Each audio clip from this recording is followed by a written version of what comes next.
The Knicks are not done yet. There are more moves coming, and according to an NBA insider, he notes that even after the OG Anunoby trade, internally the Knicks feel they still have enough assets to make another significant trade.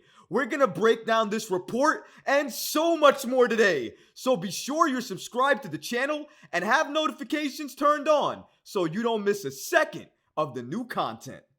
And now, let's get started. Ian Begley provides a massive update on the Knicks after the OG Anunoby deal. Now, we knew after the Knicks made this deal that another move had to be coming. The reason we knew that is because the Knicks didn't give up a first-round pick to get OG Anunoby, and the Knicks still have Evan Fournier on their roster. And because of that, and because Evan Fournier's real value is only during this trade season, the Knicks absolutely are going to make another move. And apparently, according to Ian Begley, an NBA insider for SNY, he notes that internally, the Knicks feel very good about the OG trade and feel like they can still make another significant move. According to Ian Begley, he notes that the Knicks still feel they have enough left to land a top player. Here's the exact quote from Ian Begley. To acquire Anunoby, the Knicks sent out RJ Barrett quickly and a valuable 2024 second-round pick that belongs to the Detroit Pistons. Some fans and media, myself included, suggest that after the trade that the Knicks no longer had the trade capital to swing a big deal. But internally, the organization disagrees with that idea. They feel they have enough left to land a top player. New York has 8 tradable first-round picks, including 4 of its own. The 4 picks from other teams are protected. As far as players go, Evan Fournier, an expiring $18 million deal, Randall, Quentin Grimes, Donte DiVincenzo, Mitchell Robinson, Jericho Sims, and Isaiah Hartenstein are all trade eligible. Josh Hart and Miles McBride cannot be traded prior to the 2024 deadline. Reasonable people can disagree over the value of New York's assets, but there are people in the organization who feel like they have enough to bring in another significant player. But the main point that Ian Begley is trying to report on here, and what he's trying to say, is the following. According to Begley, the larger point here is that even after the Anunoby trade, some Knicks people think they have enough trade capital to make a significant deal. Shout out to Ian Begley of SNY for giving us this massive update on the New York Knicks and where they stand as of right now on the trade market. And according to Begley, internally, the Knicks feel very good and still feel like they can land a top tier player given the assets that they have. And I'm not sure why Begley and some other insiders don't believe that the Knicks have the assets necessary to get a top tier player. Why wouldn't they? They still have every single one of their first round picks. And even though the Knicks first round picks don't mean and aren't as valuable as they used to be, just because the Knicks are a very good team and they are a playoff team, meaning that that pick is likely a late round pick versus an early round pick. And that matters if you're going to trade picks with another team. But even though that's the case, first round picks still hold value. They have their own first round picks. They have other teams' protected first round picks. And not only that, folks, they have the players necessary to get a deal done. I want to go back to exactly what Ian Begley stated regarding the players that the Knicks have that they can trade. As you can see here, Fournier, $18 million expiring. Randall, Grimes, Donte, Robinson, Sims, Hartenstein. Look at the players that they have. You're telling me they can't still make a significant blockbuster deal after the OG Anunoby deal? They absolutely can. Now, there are some names on this list that I don't think are going to get moved. Randall, I don't think he's going to get moved. He's playing too good right now. If you're going to move Randall, you're going to need a superstar back. Donte DiVincenzo, they just signed him for the long term. He's not going to get moved. Mitchell Robinson's injured. His value's lowered. He's not going to get moved, in my opinion, unless a team really wants him despite the injury concerns.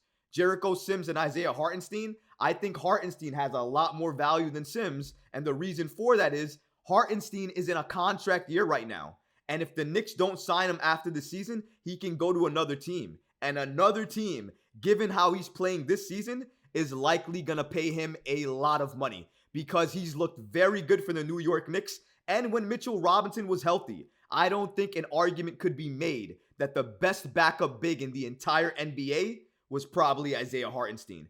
That's how good he is at his role. And a lot of people around the league are noticing that. And if the Knicks are not going to retain Isaiah Hartenstein, if they know he's not for the future, then in my opinion, take him, take Fournier, take Grimes, take 3 or 4 of those first round picks, and dangle them to other teams to see if you can get another star or superstar player on this roster. Because I absolutely think that you could. Now, maybe it's not the top tier stars. Is that enough to get Donovan Mitchell from Cleveland? I don't know. Maybe if you took all of the first round picks and then you added 2 protected first round picks to that, maybe you could get Donovan Mitchell to this roster. But here's the thing. The assets the Knicks have available, all of the assets that I'm saying to you guys right now, does it sound crazy or unheard of that the Knicks could flip those assets for a star or superstar? Could they flip those assets potentially for Dejounte Murray? Because in my opinion, Grimes, Fournier, Isaiah Hartenstein, and 3 unprotected picks from the New York Knicks, or 2 unprotected picks from the New York Knicks, and a protected pick likely gets that deal done. Because the Hawks need picks, and they want those picks to flip for another player. That's what they're trying to do. And Dejounte can help them land those picks. Now, maybe they want to barter and then go ahead and try to ask for more picks or maybe another player, and that's fine. Part of negotiation is doing that. It's going to be up to the New York Knicks to decide what is a fair offer for the player they're trying to trade for. But I'm going to tell you this. Dejounte Murray is available. The Knicks and Dejounte Murray right now, after the OG Anunoby trade, looks like a match made in heaven. They are already good defensively with OG now. You add Mitch back. You add Dejounte Murray back. That unit for the Knicks, that starting 5 for the New York Knicks will be one of the best defensive starting 5s in the entire NBA. I'll tell you one thing. You're not scoring 140 points on that team. And I know we're all talking about Donovan Mitchell if he could be potentially available. And there's obviously always going to be a connection to Donovan with New York. But as the reports have indicated, a lot of people are suggesting internally with the Cavs that they are looking to make a playoff push with Donovan involved. And whether or not you think it's a good idea or a bad idea by the Cavs, it doesn't matter because that's what they're going to go ahead and move forward with. And if that's the case, the Knicks need to look at players who are available. And if Donovan may not be available anymore, then you have to look at the rest of the field and see who else you can get on this roster that is a perfect fit for the roster and a backcourt mate with Jalen Brunson. And if you look around the league, how can you not think that Dejounte Murray is not that player?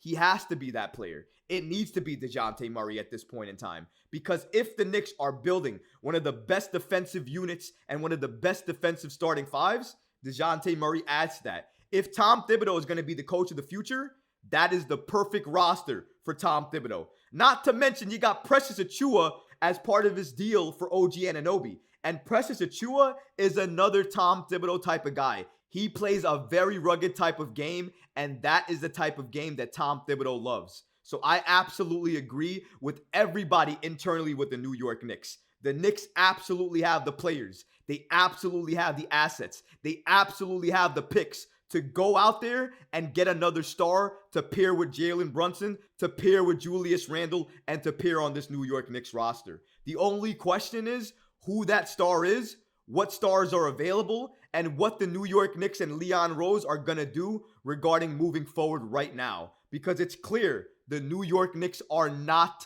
done. If they were done, we wouldn't be hearing anything about the Knicks wanting to make significant trades or significant plays for other players around the league. That type of conversation would be muted right now. But as of today, we are still hearing reports that the New York Knicks are still significantly invested in the trade market, still actively looking at the trade market. And according to Ian Begley here, think they have enough assets to make a play for a top tier player and get them on this roster. It's only a matter of time now. For me, I'm waiting until January 9th. That's when Dejounte Murray can become available. And I'm also looking at January 15th, another day that a lot of players that the New York Knicks have had their eye on become available. And that's the time that you're going to want to look at Leon Rose, the Knicks, and see what moves they're going to make. Because if you're looking for another move, or you at least want to understand when the Knicks could make that next significant trade, it's going to likely be between the days of January 9th to January 15th. And without a doubt, after January 15th, all bets are off, all players are on the table, and whoever the Knicks feel they can get, they are going to get. Mark my words on that. But what about you guys? What do you think about this massive news from Ian Begley, basically stating that the New York Knicks are not done, and internally, they still feel like they have enough assets to make a major trade happen? Let me know in the comments below, guys, because honestly, I would love to hear from you. But that's going to do it for this episode. I hope you enjoyed it, and if you did, go ahead and smash that like button, leave a comment below, and of course, guys, please subscribe to the channel. Until next time, Knick fans. Peace.